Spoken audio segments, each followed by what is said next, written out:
You've seen it 1,000 times.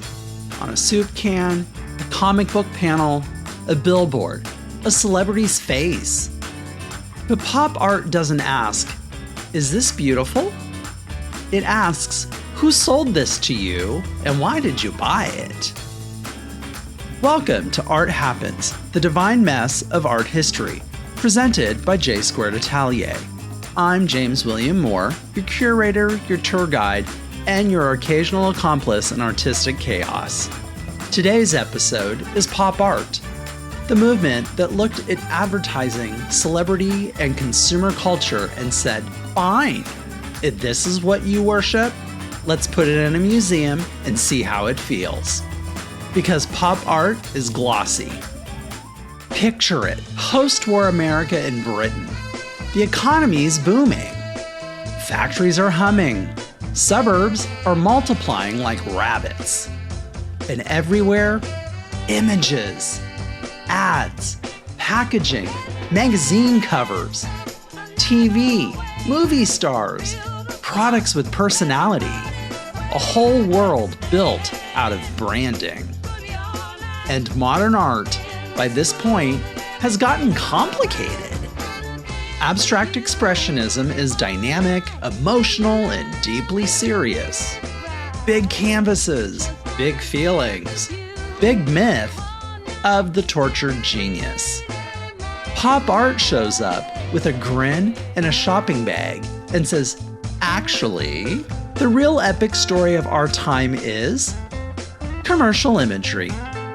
Pop art isn't just art that looks like cartoons. It's strategy.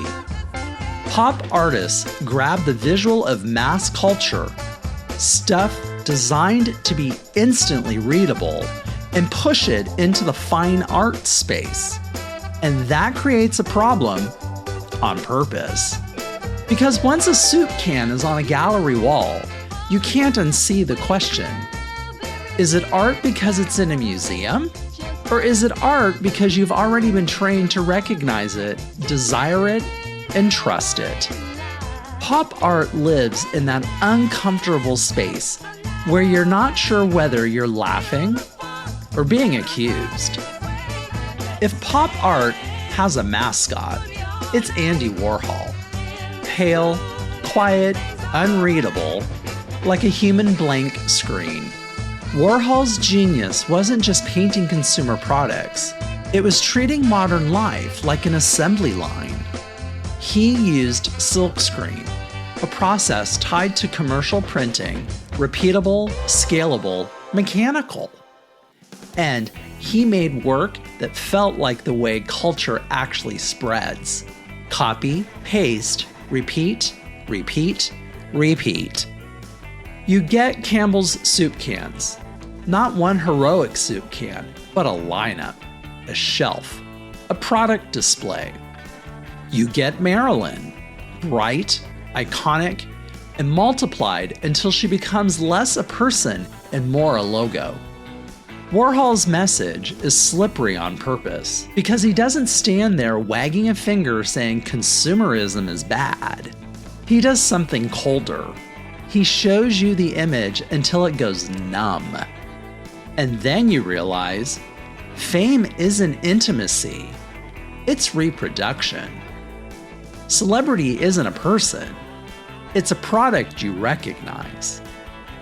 Warhol didn't paint the American dream, he screen printed the American system. Now let's jump to Roy Lichtenstein, pop art's cleanest punchline. He takes comic panels, dramatic romance, war scenes, big feelings, bigger sound effects, and creates them as paintings with meticulous precision. The famous look? Those dotted textures, Bende dots, a printing technique used in cheap mass production. But here's the twist. Lichtenstein doesn't just copy comics, he makes them feel monumental and empty at the same time. A crying woman becomes iconic, but also trapped inside a scripted emotion. A heroic war scene becomes graphic, and suspiciously clean. It's not just comic book style. It's the way mass media packages emotion for consumption. Love, drama, fear, patriotism, desire. All pre-designed, pre-sold, pre-approved. It's like pop art is whispering, "Are you feeling that? Or were you instructed to feel that?" Pop art isn't only Warhol and Lichtenstein.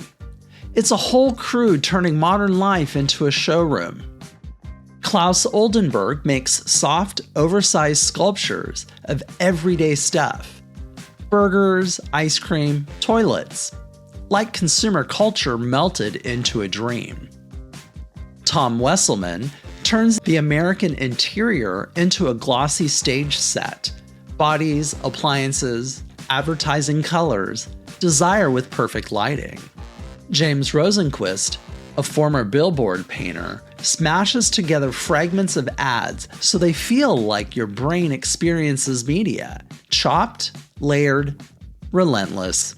And if we rewind to Britain, pop art has a slightly different flavor. More like, isn't that fascinating? And also kind of terrifying? British pop leans into collage, irony, and the weirdness of American-style consumer dreams.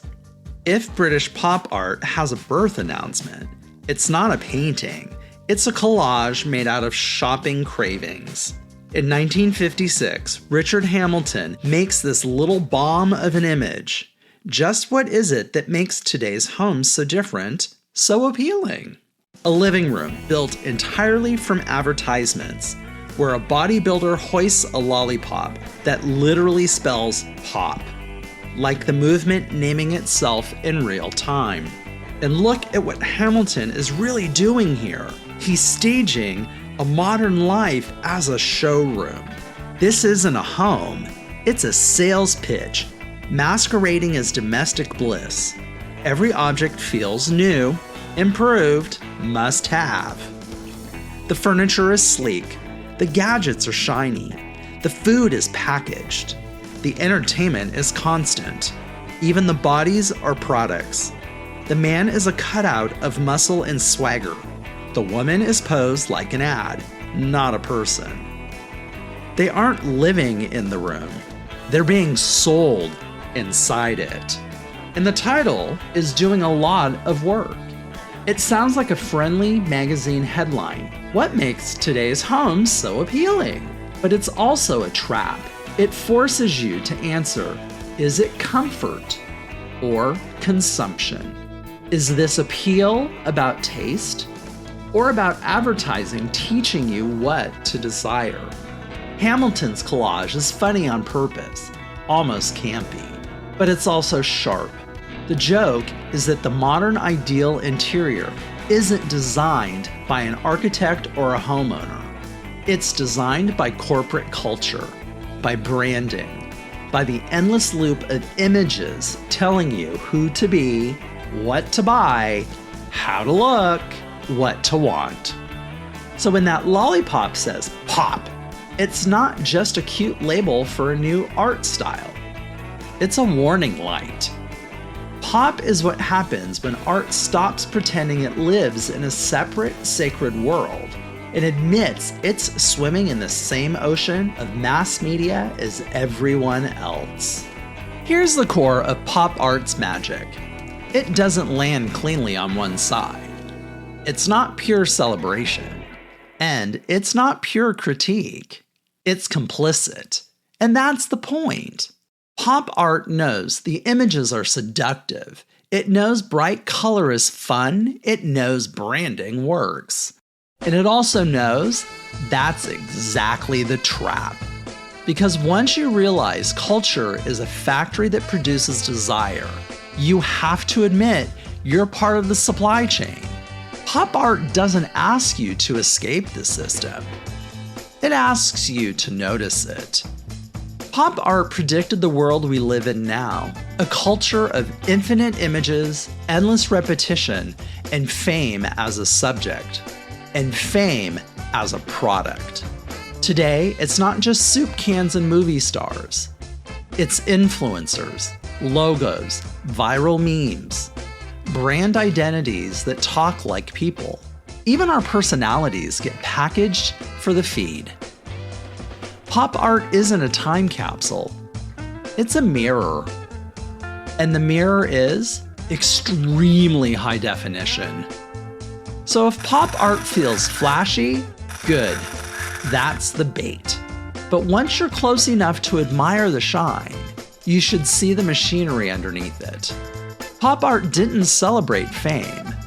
It exposed the factory behind it. This is Art Happens, sponsored by J Squared Atelier. I'm James William Moore, and if you're curious about where creativity comes from, go pour another shot of espresso with me over on Lattes and Art. Until next time, keep looking, especially at the stuff that's trying to sell you something.